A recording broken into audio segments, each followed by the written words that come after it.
This day, the residents of paradise will be absorbed in their own joys of bliss, reclining each on a lofty divan together with his spouse in shades that please.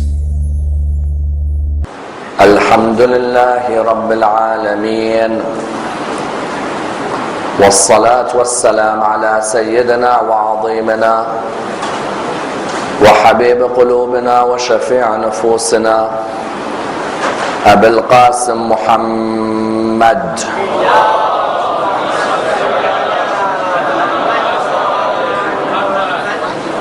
وعلى أهل بيته الطيبين الطاهرين وأصحابه الغر الميامين.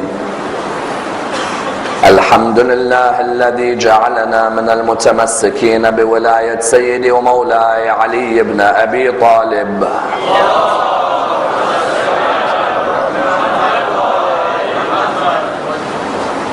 الحمد لله الذي هدانا لهذا وما كنا لنهتدي لولا أن هدانا الله. أما بعد، يقول الله في كتابه الكريم: بسم الله الرحمن الرحيم، قل لا أسألكم عليه أجرا إلا المودة في القربى. The first of our salawat in honor of Rasulullah Muhammad sallallahu alayhi wa alihi wa sallam. Allahumma salli ala Muhammad wa alihi. The second in honor of Amir al-Mu'mineen Ali ibn Abi Talib. Allahumma salli ala Muhammad wa alihi. The third, with your loudest voices, in honor of the Imam of our time, Imam Sahib al-Asr wal-Zaman. Allahumma salli ala Muhammad wa ali Muhammad. Respected scholars, brothers and sisters, Assalamu alaikum wa rahmatullah wa barakatuh. Imam Ali ibn Moosa-e-Ridha salawatullah wa salamuhu alayhi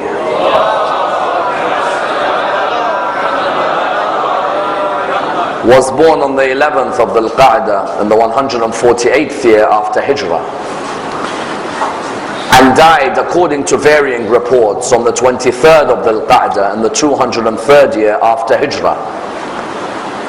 A man from whose life extraordinary lessons may be learnt and many principles may be derived, especially principles concerning politics and society within which we live everyday lives. You find that unfortunately his life has been very much understudied. There is not enough value being given to the status of Imam Ali ibn Musa, in the idea that there may be many who admire him but do not necessarily have enough knowledge about his biography. And indeed you find the period within which he was living in was one of the most turbulent times for any of the Imams of al-Muhammad, in the idea that the Abbasid Empire had established itself, and therefore he had to find his position within the empire. And until today, unfortunately, many people ask the question, how could Imam Ali ibn Musa take a position under a tyrannical leader? That question I'd like to look at through this examination of this biography, in order that we are able to appreciate the legacy of the Imam. As we said, the Imam was born on the 11th of Zi-Qadah in the 148th year after Hijrah. He was one of 37 children. Imam Musa ibn Ja'far had 37 children, 19 daughters and 18 sons, which is even more extraordinary when you read that Imam Musa ibn Ja'far spent some part of his life in prison. And that's why today you'll find the legacy of Musa ibn Ja'far is so great that most of the Sadat are Musawi. Myself, for example, I am a Musawi. There are many other Sadat who are Musawi, who are from the lineage of Imam Musa ibn Ja'far. If you go to Lebanon, there are Musawis. If you go to Iran, there are Musawis. If you go to Pakistan, there are Musawis. Musawis, all of them came because of the fact that Imam Musa ibn Ja'far had that many children. And these children, of course, when they'd get married and so on, that lineage would continue to spread. Therefore you found that Imam Ali ibn Musa was one of the 37 children of Imam Musa ibn Ja'far. Of course, 37 children came from varying wives for Imam Musa ibn Ja'far, but you find that Imam Ali ibn Musa was from the wife which was from North Africa. Therefore, the second of the wives of the Imams of Ahlul Bayt from North Africa, you find that according to certain reports, her name was Arwa. Some narrations mention her as being called Najma. I've read the narration which also mentions her with the name Tuktam. Possibly, if you wanted to bring all of these together, some may be names, some may be titles. But you find she was of North African descent. In the same way, Imam Musa ibn Ja'far's mother was North African. Imam Ali ibn Musa's mother was North African. Someone asks the question again, why would the Imams of Ahlul Bayt marry from North Africa? As in, you are Imams from Medina, why don't you stick to your city? Why marry someone of North African descent? We answered yesterday by saying the first reason is that Islam wanted to break all racial boundaries. Islam wanted to come as a religion where everybody is welcome, not just a certain race. A religion which only caters for a certain race is a racist religion. And do not be surprised if that type of religion exists until today, where it is very difficult for you to convert to that religion. Our religion is a religion from day one, where our Prophet and through the Imams would always focus that everybody is equal and all of you came from Adam, and Adam came from Allah subhanahu wa ta'ala. Therefore you find on the first level to remove racism. On the second level, the Imams wanted to show something else. When Islam has gone and colonized or conquered Africa, do not see yourself as second-class citizens because we've conquered you. You are as much part of our religion as we are. You see, when Imam marries someone from North Africa, the Imam was showing that if I am an Arab and the Caliphs conquered Africa, then the Africans who have come to Islam are as much part of our religion as we are. The Muslims today try and tell people who have only recently converted to Islam that you came late while we were there early. Whereas our 8th Imam, his mother, when the 7th Imam married her, wanted to say, she is from Africa, but she's just as much part of this religion as I am. Number 3, and an important reason, sometimes the traits and attributes of a different culture may be different from mine. My Arab culture may be known for its generosity, but the African culture may be known for its humility. If we marry each other, then those beautiful attributes can come together. If I as an Arab am generous and I marry another Arab, then we've got 2 generous people in the house. If I as an Arab am generous and I marry someone from Africa and their trait is humility, then we have generosity and humility in one house. You therefore found that the Imam, his mother, was from North Africa, and they straight away decided to name him Ali. Someone asks, why are there of the 12 Imams 4 of them called Ali? The reason was because from the time of Bani Umayyah until Bani Abbas, they kept on trying to erase the name Ali. Ahlul Bayt kept on bringing it back. You have Imam Ali ibn Abi Talib, Imam Ali Zayn al-Abidin, Imam Ali al-Ridha, and Imam Ali al-Hadi. The reason Al-Muhammad was stressing on Ali was because in every generation of an Islamic empire, they always tried to terminate or execute people with the name of Ali. Muawiyah once looked at Ibn Abbas. He said, I heard you've got good news. Ibn Abbas said, yes. Muawiyah said, I hear you've got a newborn baby. Ibn Abbas said, yes. He said, what did you decide to name him? He said, Ali. Muawiyah said, and what's the title you're giving him? You know the Arabs have a title, Abel something. He said, I'm going to title him Abul-Hasan. Muawiyah said, so you're putting both of them on the child? Ali and Abul-Hasan? So he said, yes. He said, Ibn Abbas, pick one of them, not the 2, if you want to survive in my community. Pick one. You pick Ali, there's no Abul-Hasan. You pick Abul-Hasan, there's no Ali. I'm not allowing for both. And that's why Hajjaj bin Yusuf al-Thaqafi on Eid al-Adha would say, what do the people slaughter? They'd say sheep. He said, very well, then we should slaughter anyone called Ali, Hassan and Hussein.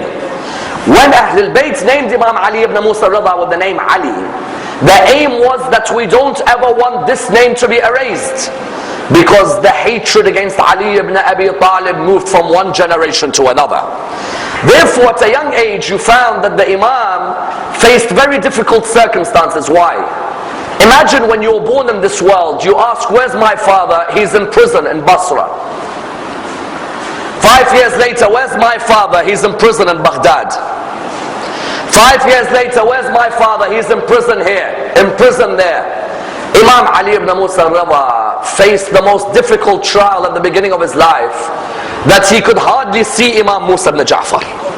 From one prison to another, they were moving Imam Musa ibn Ja'far, and therefore there was an added responsibility on Imam Ali ibn Musa al-Ridha's shoulders. Why?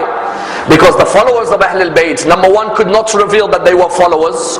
Number two, if they could, they couldn't go to the Imam of their time, so they ended up going to Imam Ali ibn Musa. Imam Ali ibn Musa, his life is divided into two. The first 35 years was while his father was alive but in prison. The next 20 years was when he became an Imam. In those first 35 years, when Imam Musa ibn Ja'far was in prison, Imam Ali ibn Musa al-Ridha decided, there's no way I could speak out against Banu Abbas. Many of our Shia are performing Taqiyya. We can't do anything in this period. So it's better that I sit in the mosque of Rasulullah in Medina and I give lessons on how to build a Muslim community. This is something fascinating. Imam Ali ibn Musa al-Ridha, many people when they read his biography only know about Mashhad or Tus, isn't it? But Imam Ali ibn Musa al-Ridha, for the first 35 years of his life, Imam al-Kazim was alive. So what was Imam Ali ibn Musa al-Ridha doing for the first 35 years of his life? He'd sit in the middle of the Prophet's mosque in Medina. Ahlul Bayt used to love the land of Medina. That was their home. As Ja'bal bin Ali al-Khuzai would say, houses for Hamza, and houses for Ja'far, and houses for the rest of al-Muhammad in Medina. Imam would sit in the middle of the mosque in Medina. He knew that the Muslim community had forgotten the meaning of the word community. Banu Abbas were leading and Banu Umayyah were leading in small part of the world, and there were different schools and segments. There wasn't a united community. He wanted to build a community where people began to realize what was their role within the community they lived in. And there were 4 key lessons which he taught about how you build a Muslim community at a young age. The first lecture he gave was a lecture about cleanliness. A lecture where he said, keep yourself clean, for it is the manners of the prophets of Allah. A community can never survive if there is no cleanliness. If now in this community over here, someone, for example, is smoking outside in our community, someone is smoking. If we say they're smoking outside our community on the main road, and the cigarette butt, they just throw it on the ground, I ask them, would you do the same thing at home? As in your house, do you smoke your cigarettes and just throw them in your front yard, or at the front of your house, or do you make sure that you actually look after the area? Number 2, when someone comes to the community, you find it's normal for them, if they finish with something, to throw it on the ground. That's it, there's no problem. Do you know how many Muslim mosques there are in the world today? Where in those mosques you see a banana skin on the ground, you see rice on the carpet. Wallah, sometimes you do sujood on the carpet, you wish you had never done sujood on that carpet. You smell on that carpet uncleanliness, no one has looked after the place. You find Imam Ali ibn Musa al-Ridha, what did he used to say? His first lecture on building a community when he was at a young age was, make sure you keep yourself clean, for cleanliness is the manners of the Prophet. Because his great grandfather, the Holy Prophet Muhammad sallallahu alayhi wa sallam, has a famous line when he says that cleanliness is part of faith. Cleanliness, al-nadafatu min al-iman, what does it mean? It means al-nadafa means cleanliness, it's from iman. Do not say you are a mu'min and you have no cleanliness. Sometimes I get surprised when I come to modern day Muslim communities and you look around you and you see the trash that survives on the ground and you ask, what's this? They say, oh, there are cleaners, they'll come later. You are not a cleaner of Allah's earth. You have no respect for Allah's environment over your own mosque. Someone says, is cleanliness only about that? No. Cleanliness is also in our personal hygiene. How many of you have been to ziyarah and seen the state of some of our public lavatories? You know when you want to go and do wudu? How many of you have been there? And you look at the state and you're like, are we all followers of Ali ibn Moosa-e-Rida? All of us. Because you go in there and you see people without hygiene. How many times have you come to the mosque and the person sitting next to you, it's as if they have not had a bath for years. You look at the person, you're like, is there no aftershave at home? There's no perfume, there's no atar, there's no deodorant. As in when you come to the house of Allah, you go to a wedding, you've stored up your whole body with aftershave. When you come to the house of Allah subhanahu wa ta'ala, you come smelling like that, it's normal. They say, but it's religious for us to come as modest people. Religiosity comes where? When you come in a state of cleanliness. Imam's first lecture, cleanliness. Another lecture when he was younger was what? He says, he talks about a Muslim who is dishonest with another Muslim is not one of us. Sometimes you find in our community someone sitting down reciting salawat 24/7 and he's been dishonest with the whole community. He's lied to people, he's stolen people's money, he does ghiba 24/7 about the whole community. Imam says the community can never be built if people are dishonest to one another. Then number 3, Imam's third lecture on the community. The worst of you in the community is one whose existence is of no use to the community. You know what type of people these are? They'll come for a lecture and they'll leave and they'll complain. They'll come for a program and they'll leave and they'll complain. They sit outside and all they do is complain and complain and complain. If you can do a better job, bismillah, come. Let's see you do a better job. No, we're too busy. Imam says the worst of people, Imam Ali ibn Musa was a community builder. The worst of people is the one whose existence is of no use. You say to him, can you serve? I'm busy. Can you help? I'm busy. Can you do? I'm busy. Then when you say to them, what do you think is the problem in the community? Oh, the community has so many problems. What are you doing to solve them? Nag, nag, nag. Nothing else. All they do is complain. Imam Ali ibn Musa, the third hadith about community, third lecture, the one of make sure that you are not someone who has no existence or use in the community. And that's why then you would see him give a fourth lecture about how you employ people in your community. In which way? You find Imam Ali ibn Musa, all this period in Medina, before he announced his Imam, when Imam Musa ibn Ja'far was in prison, Imam would walk past the field one day with his companion. He'd look in the field, he'll be like, who's that over there? His companion would say, oh, that's a worker, he just started working today. Imam said, how much are we paying him? His companion said, at the end of the day, we'll see what he's done and we'll pay him. The companion said, I saw Ali ibn Moosa-e-Rida's face become red. He looked at me and he said, what did you say? I said to him, Imam, at the end of the day we'll fix his wage.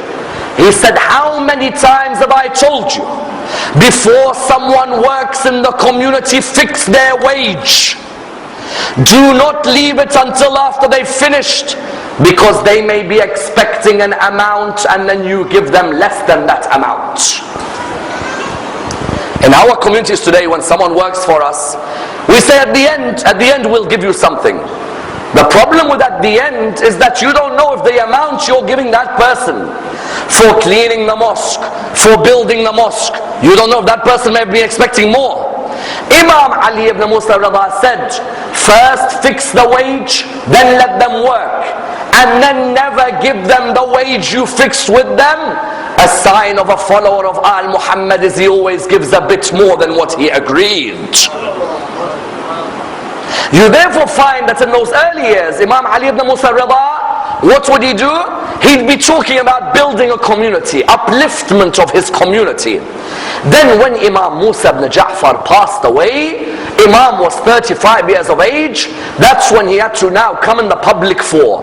And I tell you, Imam Ali ibn Musa Ridha came in the most difficult time. Shall I tell you why? Bani Abbas were masters of the art of PR, public relations. Banu Abbas in public looked like the best leaders in Islamic history. And the people could not see what was happening in private. As if you look at many Muslim countries today, many Muslim countries, if you went to visit them in the Gulf, you'll see the most grand mosques, don't you? And you'll see the most grand libraries, and you see the most grand buildings.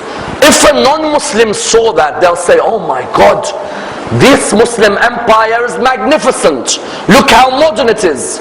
They do not know about the corruption that exists deep down in that state. Do they? They don't.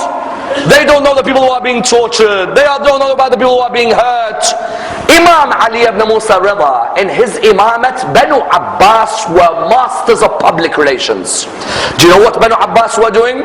Banu Abbas began, for example, one of the best acts of public relations ever done. They all began an institution called Bayt al-Hikmah.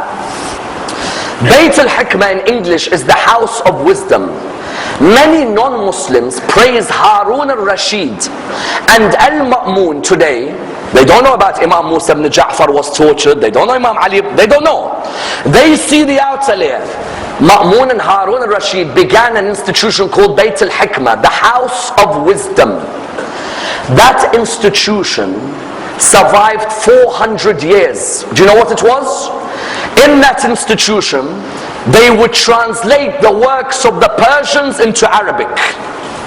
Persian literature, Persian philosophy, Persian astronomy, Persian mathematics. Everything that the Persians had done, they translated. Everything the Greeks had done, they translated. Algebra, you know algebra where it came from? Bayt al-Hikmah, the house of wisdom. The institution of Bani Abbas, this magnificent house, which was a big translation library. If you walked past it, you'll be like, may Allah bless Harun al-Rashid. May Allah bless al-Mamoon. Why?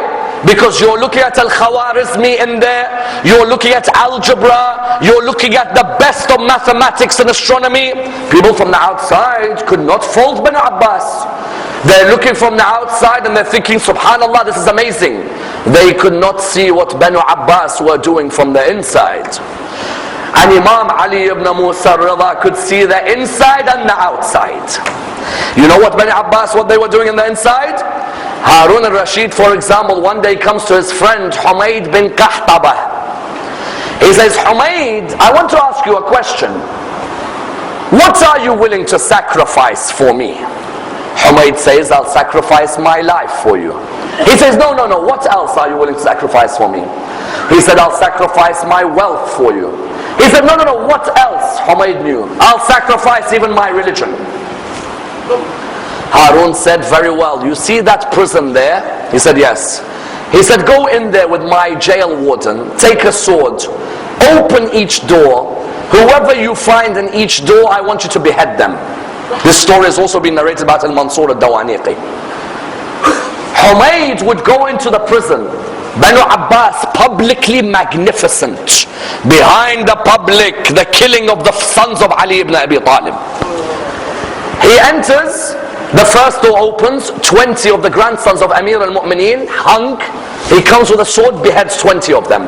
Next door, 20 of them. The next door, 20 of them. He comes out. He says, what do you want me to do? He said, put a name tag next to each of their heads and we'll put it in a treasure chest and give it out. That would be one incident.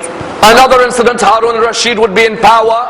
Harun al-Rashid had a clash with Yahya bin Abdullah ibn al-Hasan. They had a war with each other. They signed a treaty that none would fight the other. Harun al-Rashid one day sitting down, the chief judge of Baghdad is sitting next to him. You need to understand the context, because when people tell me, why did Ali ibn Musa Ridha work with al-Mamoon, you need to understand what is the context. The chief judge of Baghdad sees Harun al-Rashid. He says to him, you look down. He said, yes. He said, why? He said, I signed a peace treaty with this Yahya bin Abdullah from the grandsons of Hassan ibn Ali, but now I'm more powerful than him, and I wish I hadn't signed that treaty so I could kill him. You know what the chief judge did? He put his hand down near his socks, he took out a knife. He said, where's the contract? He said, here it is. He said, there's no more. Go do what you have to do. The judges were in their pockets. The palaces were in their pockets. The prisons were in their pockets. And do you know what then happened to the Imam? As soon as the Imam announced his imamat, some of his own Shia decided, that's not our Imam. Imam Musa ibn Ja'far, when he passed away, had 67 witnesses that Ali ibn Musa Ridha is my successor. Yes? How many witnesses? 67. Imam had people, Imam Musa ibn Ja'far had people who used to collect khums. They'd go and collect khums for him. Amongst those people who collect khums, and the khums collectors are always interesting people. Amongst those people who used to collect khums was Ziyad ibn Marwan and Ali ibn Abi Hamza. These people used to collect khums for Imam Musa ibn Ja'far. These people collected lots of khums. And sometimes when you collect a lot of khums, you start forgetting Allah and you start thinking about yourself. So what happened was, Ziyad ibn Marwan collected 70,000 dinar or gold coins. And Ali ibn Hamza or Ali ibn Abi Hamza collected how much? 30,000. When Imam Ali ibn Musa announces imamah, he's already got an issue that Bani Abbas are in a position where they have swayed the public to believing in them. On top of that, now he's got an issue that Ziyad and Ali come forward and said what? They came forward because they had so much money. Yunus bin Abd al-Rahman came up to them. He said, now Ali ibn Musa is the Imam. The khums is to be given to him. They said, no. Yunus bin Abd al-Rahman, one of the great companions of the Imam with Hassan bin Mahbub, Yunus bin Abd al-Rahman, what did he say? He said, what are you doing? This khums doesn't belong to you. It belongs to the Imam. They said, listen Yunus, we are all khums collectors. How much do you want us to give you so you remain quiet? Yunus bin Abd al-Rahman said, what are you talking about? They said, look at the amount of money we've collected from khums. You really think we care about the Imam anymore? We're more concerned that the money is in our hands. Yunus bin Abd al-Rahman said, I will never go with a group of people like you. They formed a Muslim sect which existed for a long time called al-Waqifiyya. You know what al-Waqifiyya are? The ones who done waqf, waqf means you stop. The ones who done waqf at Imam Musa ibn Ja'far. They said Imam Musa ibn Ja'far was our Imam, now he's gone into Ghaiba, he is Imam Mahdi. Money, isn't it? When the money was in their hands, the khums collectors, they said, why should we join Ali ibn Musa? Ali ibn Musa Ridha, the khums has to go back to him. It's better that we make up a story that Imam Moosa-e-Kazim went into Ghaiba and that one day he'll come back and we'll give the khums back to him. Do you see how difficult the circumstances were for Imam Ali ibn Musa Ridha? Oh no. Because sometimes people, without knowing how difficult the circumstances are, they question his judgment. Imam Ali ibn Musa Ridha, Bani Abbas publicly look good. His own Shia were not willing to come and follow him. On top of that, when Harun al-Rashid died, then Harun al-Rashid's sons had a bigger civil war with Imam Ali ibn Musa Ridha is living at the time. Harun al-Rashid had two sons. One came from a wife, the other came from a chessboard. Sorry? How does someone come from a chessboard? Imam narrates to us, Harun al-Rashid had a wife. You all know her, Zubaydah. Zubaydah and Harun al-Rashid used to enjoy playing chess. This is mashallah how great the Khulafa were. They used to enjoy playing chess. Harun al-Rashid, when he's playing chess, he tells Zubaydah, Zubaydah, if I win the chess match, I'm going to dare you to do something. Will you do it? She said yes. And she said, but if I win, I'll dare you to do something. He said, yes. The first chess game they had, Harun was victorious.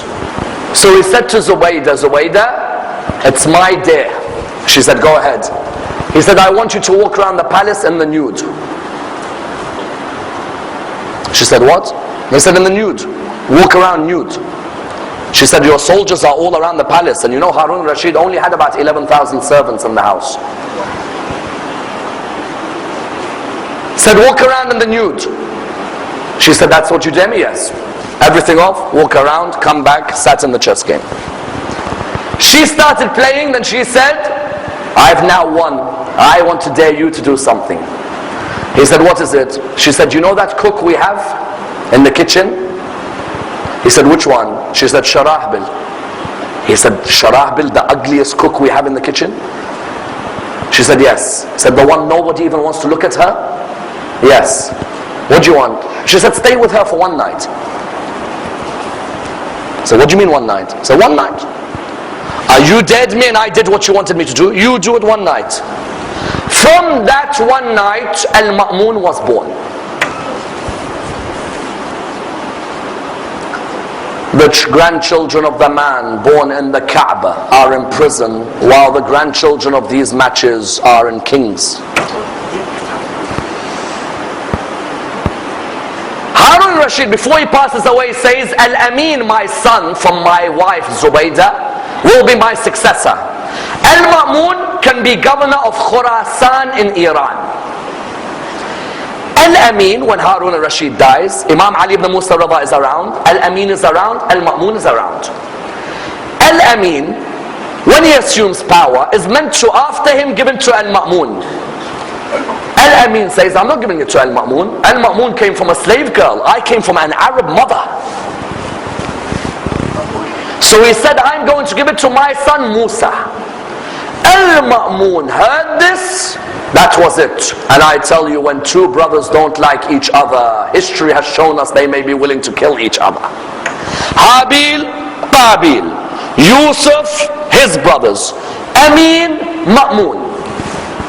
Amin said, my son will succeed me, not my brother. Al-Mamoon launched a vicious attack under the command of Tahir ibn Hussein. They entered Baghdad, they ransacked Baghdad, he caught his brother and beheaded him.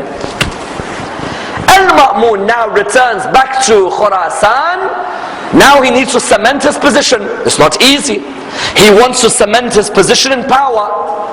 And he knows that what's just happened is not good for his rep. So what does he say? He says, I, O people, have come to lead you, but I am more sincere than my brother Al-Amin. Bani Abbas, wallah, their language, they can be so beautiful with their words. And I am more sincere than my brother Amin, and I am going to make Ali ibn Moosa-e-Rida my successor. Imam Ali ibn Moosa-e-Rida is not in Mashhad. Imam Ali ibn Moosa-e-Rida is living happily where he is in Madina. Al-Mamoon orders Ali ibn Moosa-e-Rida has to leave and has to come and has to be my successor. Otherwise him and his tribe will all be beheaded. Imam Ali ibn Moosa-e-Rida leaves the land, goes to do Umrah. After Umrah to Basra, on his way to Basra he stops at Qum and does the first 10 nights majalis for Imam al-Hussein in Qum. The first of the Imams, according to different narrations, to have done 10 nights for Imam al-Hussein was Imam Ali ibn Moosa-e-Rida. And then from Qum, he reached Khurasan. When he reached Khurasan, Al-Mamoon was sitting down. He said, welcome to my heir apparent. Welcome to my successor. Imam Ali ibn Moosa-e-Rida said, I don't want to be your successor. I'm not interested and it will not come to me anyway. Al-Mamoon said, no, you are my successor. I want to look after you. Imam Ali ibn Moosa-e-Rida said, I don't want. He said, why? He said, if Allah has chosen you to be the leader, then it's not for you to give your shirt to someone else. And if you've chosen yourself and if it doesn't belong to you, then you're no one to give it to others. If you say it doesn't belong to you, then you're no one to give it to others. Al-Mamoon said to the Imam, listen to me very clearly. Your grandfather Ali ibn Abi Talib took part in a shura of 6. And Umar said to them, all 6 of them, if you do not participate, we'll behead you. Is my message loud and clear or no? Imam Ali ibn Musa looked at him and he said, Allah has ordered us not to kill ourselves. Very well, I will take up your position as what you call the heir apparent. Al-Mamoon was delighted. The coins, he would put his stamp and the stamp in the name of Imam Ali ibn Musa on the coins. The letters, the poets, all of them had to praise Imam Ali ibn Musa. Some people ask the question, how could Imam al-Ridha take a position under Mamoon? How? Imam al-Ridha, if he had any respect for himself, how could he take a position under someone like al-Mamoon? And do you know his own people came up to Imam al-Ridha and said that? Someone came to Imam al-Ridha and said to him, how dare you claim to be the son of Hussein ibn Ali and you take a position under al-Mamoon? See the arrogance of people when they talk to an Imam of Ahlul Bayt like that. An Imam's vision is wider than theirs. He comes to him and he says that to him. Do you know what Imam al-Ridha says? Imam says, may I ask you a question? Who is greater, a Muslim or a mushrik? The person says, a Muslim, of course. He says, who is greater, a prophet or a wasi? The person says, a prophet, of course. He says, what if I tell you of a prophet who took a position under a mushrik? What would you say? He said, who? He said, Nabi Yusuf in the Quran says, قَالَ اجْعَلْنِي عَلَى خَزَائِنِ الْأَرْضِ. Did not Yusuf in the Quran, he is a prophet of God, and the leader of his country was a mushrik. Did not Yusuf take a position under a mushrik leader? The person said yes. He said, Yusuf voluntarily took a position. I have been forced by al-Mamoon to take a position. What an answer. What an answer. That you think I want to take this position? I don't want to. But if it means, and that's why they call him Ar-Ridha, please look at this. Why do they call him Imam Ar-Ridha? Some people said it's because those who liked him and those who didn't like him were pleased with his allegiance. No. On the contrary, those who didn't like him, they hated him. They weren't pleased with his allegiance to al-Mamoon. The reason they call him Ar-Ridha is because he was pleased with whatever trial Allah put him in. That's why they call him Ar-Ridha. Ar-Radi bil-Qadari wal-Qada. He accepts whatever Allah has ordained. You think it's easy for Ali ibn Musa Ridha to leave Medina and go and live alone? With no family around him? Why do we in ziyarah say, Assalamu alayka ya Gharib al-Ghuraba? Salams to you, O stranger of strangers. In those days, do you think there was anyone from Al-Muhammad living in Tus and Mashhad? And he has to leave Mashhad, leave Imam al-Jawad when Imam al-Jawad was so young, to go and live alone in Mashhad just to protect the school of Ahlul Bayt. And do you think he allowed al-Mamoon to get away with it? No way. Imam Ali ibn Musa Ridha, one day al-Mamoon says to him, because now you are going to be my successor, you have to lead Salat al-Eid. Imam said, do you want me to lead Salat al-Eid? He said, yes. He said, the whole community will be out. You have to lead Salat al-Eid. Imam said, but I'm going to lead Salat al-Eid the way I lead it. He said, yes. He said, you got no problem? He said, no problem. In the morning of Salat al-Eid, the whole of Mamoon's castle is waiting. They're all wearing gold robes. They're all wearing the best emeralds and diamonds on their fingers. They're all waiting for Salat al-Eid to begin. They're thinking, where's Ali ibn Musa? All of a sudden Imam Ali ibn Musa starts coming towards them. Imam Ali ibn Musa was barefooted, no shoes, like Rasulullah when he'd go to Salat al-Eid. Barefooted. Salat al-Eid, it's recommended to go barefooted to Salat al-Eid. And when he'd walk barefooted, he'll be like, Allahu Akbar, Allahu Akbar, Allahu Akbar, like Rasulullah. Suddenly they say al-Mamoon could not hear himself think, because the whole of Khurasaan was shouting Allahu Akbar, Allahu Akbar. Further than this, when the people would come to him and they'd say, "Oh Ali ibn Musa-e-Rida, can you give us a piece of advice?" This piece of advice was called the golden chain. He said, "Oh people, do you want a piece of advice?" They said, "Yes." He said, "I heard from my father Imam Musa ibn Ja'far, from his father Ja'far bin Muhammad, from his father Zayn al-Abidin, from his father Imam al-Hussein, from his brother Imam al-Hasan, from his father Ali ibn Abi Talib, from Rasulullah, from Jibreel, from Allah subhanahu wa ta'ala, that La ilaha illallah is my fortress. Whoever enters my fortress will be secure from my punishment." They said to him, "Is that it?" He said, "No." He said, "I am one of the conditions of La ilaha illallah. Ana ahad shurut La ilaha illallah." You want to believe in La ilaha illallah? I am one of the conditions of La ilaha illallah. And that's why another narration, someone comes up to him in front of al-Mamoon. He says, Ali ibn Musa, two people come, Imam al-Ridha is there, Mamoon's there. They come, they think Imam al-Ridha is going to be silent because Mamoon's sitting there. They come and they say, "Imam, we have come from a long journey. Do we pray qasr or full?"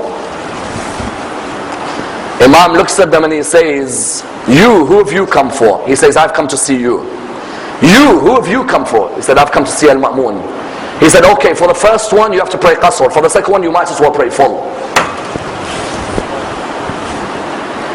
Because ziyarah of a man like Mamoon, why are you thinking about Islamic law? Pray full. You come and pray, you come and talk to me, pray qasr. Because you've come to do the ziyarah of Ali ibn Musa-e-Rida. And that's why he himself says, "Whoever does my ziyarah, knowing that I'm a stranger, I will intercede for him on the day of judgment." You found therefore al-Mamoon was getting frustrated. Ali ibn Musa, I told the people I'm going to make him my successor, now he's taking over everything. So do you know what al-Mamoon did? Al-Mamoon came and he said that I want to get the best scholars to finish Ali ibn Musa-e-Rida off. I'm going to get the Jewish rabbi and the Christian priest and the leader of the atheist community and the head of the other schools in Islam, and I'm going to embarrass Ali ibn Musa-e-Rida once and for all. So Imam Ali ibn Musa-e-Rida was told, "You have to come." He said, "Where?" He was told, "You have to come to al-Mamoon's residence." Why? The rabbi and the priest and the atheist and the leaders of other schools in Islam have come to debate you. Come to debate me. Why? Aren't I a Muslim? Isn't the Khalifa meant to be a Muslim? Why is a Muslim getting a Jewish rabbi and a Christian priest to debate me? And why is the Khalifa getting an atheist? But anyway, let me go and try and answer the questions. Wallah, Imam Ali ibn Musa turned them round in circles in one day. Christian priest, "You want to ask?" He said, "Yes, I hear you're a man of knowledge." Imam al-Ridha said, "Go ahead, feel free." Mamoon says to the priest, "Priest, finish him off. Show him he has no knowledge." The priest says, "Do you believe in Jesus?" Imam al-Ridha said, "Yes." "Do you believe in Muhammad?" Imam al-Ridha said, "Yes." He said, "What do you say about Jesus?" He says, "We say Prophet Jesus prayed and fasted a lot." The Christian priest said, that's very, very interesting. "And what do you say about Muhammad?" Say, "We believe in the Prophet Muhammad and we believe he prayed and he fasted more than the Prophet Jesus." He said, "So what are you trying to say?" He said, "We take the Prophet Muhammad higher than the Prophet Jesus because he prayed and fasted more than him." The Christian priest said, "How dare you say that someone prayed more than our Lord Jesus?" To which Imam al-Ridha replied, "If he is your Lord, can you tell me who he was praying to?" Oh, that's a killer line. If he's your Lord, who's he praying to? A Lord praying to a Lord? How many Lords do we have? The Christian priest said, "Okay, I think that's enough for me," and he left. Jewish rabbi, Jewish rabbi now looked at the Christian priest. He thought, what am I going to do? Jewish rabbi said, you believe in the prophets of God? Imam al-Ridha said, yes, of course we do. Imam al-Ridha turned around and said, oh Jewish rabbi, do you believe in Prophet Musa alayhi salam? He said, yes. He said, why?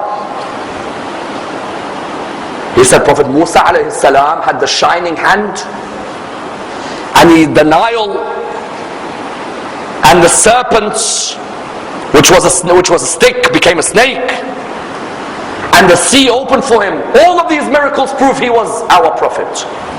Imam al-Ridha looked at him and he said, so anybody with these feats is a prophet? He said, no, you just have to be close to Allah as well. You have to be close to God. So he said, but do you believe in prophets other than Moses? He said, yes, yes, we do. He said, but did they do the same? He said, no, they didn't do the same, but they had miracles in their own time. He said, so your criteria is a prophet who has miracles which are different from the people of his time as a prophet? He said, yes. He said, so why did you reject Jesus, son of Mary? Jesus, son of Mary, walked on water and he raised the dead and made them alive and he cured the blind. Why don't you accept him as a prophet? Jewish rabbi said, I think that's enough for me, and he walked away. Atheist came. Now the atheist was very arrogant. So he came to Ali ibn Musa al-Ridha and he said, I don't want anyone to interrupt me. I will finish this debate quickly. He said, Ali, where and how is your God? Imam al-Ridha said, why are you using the language of human to human with me? He said, what do you mean? He said, where and how are terms me and you use. Allah is outside the dimension of time and space. Allah cannot be perceived by the senses. The atheist replied, if he can't be perceived by the senses, that means we can never see him. He said, exactly. The fact that you can never see him made you think he doesn't exist. The fact that we could never see him made us understand how limited we were. What a line. Ali ibn Musa al-Ridha. And he went on, and that's why I recommend all of you. There is a book in Tabligh, the biography of Imam al-Ridha. The whole debate is there. Imam al-Ridha and the Christians and the Jews and the Hindus and the atheists and the Zoroastrians. The whole debate. And you found that al-Mamoon was embarrassed at that situation. Al-Mamoon had no answer. Then al-Mamoon, what did al-Mamoon do? Al-Mamoon after that, Imam al-Ridha, al-Mamoon said, this doctor and this doctor and this doctor, one's a Hindu doctor, the other's a Christian doctor, the other's a Muslim doctor, they have all written about medicine. Ali ibn Musa, what do you have knowledge about medicine? He wrote a thesis called the Golden Medical Dissertation of Al-Muhammad. Do you know why it's called golden? Imam al-Ridha, when he wrote it, it was just called the medical dissertation. Al-Mamoon and the doctors said, we have never ever heard anyone talk about the anatomy of the human body with such precision. Al-Mamoon said, very well, I don't want it written in ink, I want it written in gold. They wrote it in gold. Imam Ali ibn Musa al-Ridha, therefore, what did you find? Al-Mamoon was seeing his popularity was on the rise. Al-Mamoon knew he made a big mistake allowing Ali ibn Musa al-Ridha to be announced as his successor. Now Al-Mamoon had to get rid of him. And the way they get rid of these Imams of Al-Muhammad, I tell you, the way they get rid of them. Al-Mamoon comes up to one of his companions and he says to him, and I want you to hear this, because Imam Ali ibn Musa al-Ridha has many hadiths where he talks about Imam al-Hussein alayhi salam. Imam Ali ibn Musa al-Ridha, do you know how they killed him? Al-Mamoon asked someone, listen to the disgusting mannerism of these people and what Imam al-Ridha had to cope with. You know Abu Salt, you know what he says? He says, I went to Imam al-Ridha and I saw the Imam and he was sad. And he looked tired. Imam al-Ridha looked tired. I said to him, Imam, you're looking sad, you're looking tired. He said, Abu Salt, I miss Medina.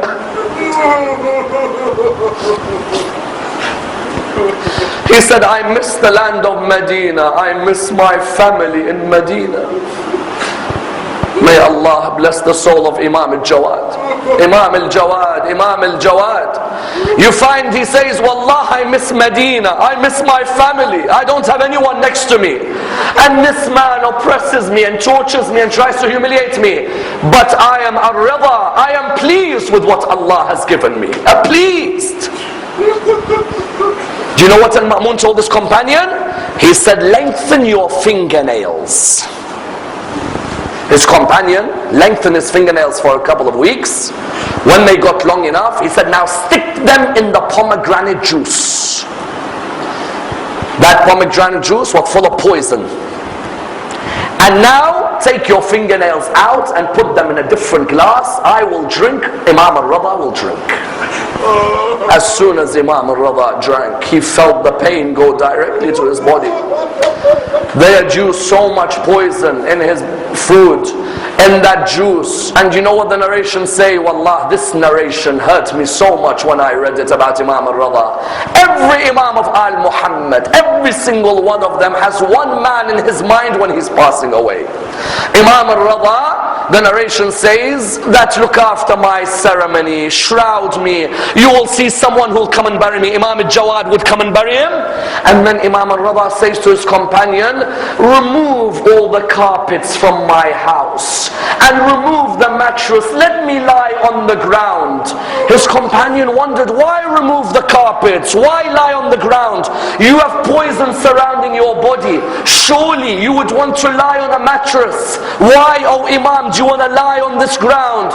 He said, just for a few moments I want to feel what Abu Abdullah felt when he lay on the ground on the 10th of Muharram.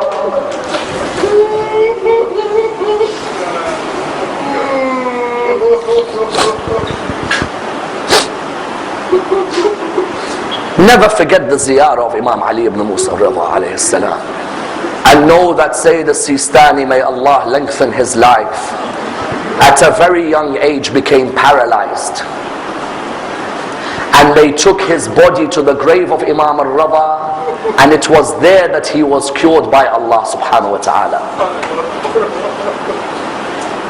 And that's why in our ziyarah we say Assalamu alayka ya Gharib al-Ghuraba. But we say Alhamdulillah, today Imam Ar-Ridha is not Gharib.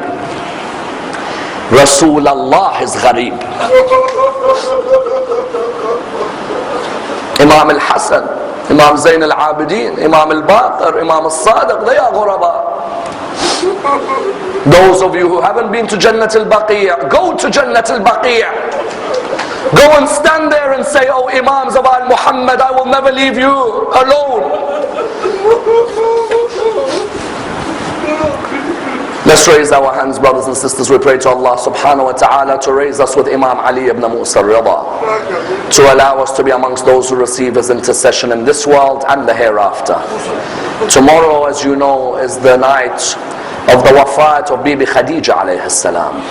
We pray to Allah to allow us to honor her. Inshallah, tomorrow we will be doing the biography of her daughter Bibi Fatima alayhi salam.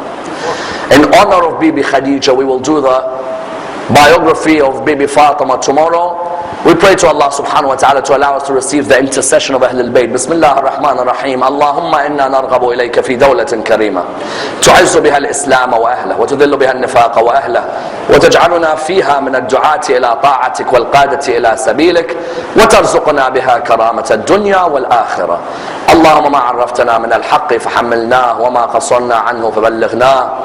I ask all of you to recite a Surah Fatiha for all of our beloved marhumeen, especially my uncle Sayyid Muhammad Ali Nakshawani, who passed away this morning in Mashhad, my father's older brother who passed away this morning. If you can recite a Surah Fatiha and recite a prayer for him as well, as much as you can, and for our brother from the Ja'far family who is intensive care, and for all of the people who are facing a difficult time at the moment, with the following dua. Bismillah ar-Rahman ar-Rahim. Amma yujibu al-muhtar idha da'ah wa yakshif al-su'. Amma yujibu al-muhtar idha da'ah wa yakshif al-su'.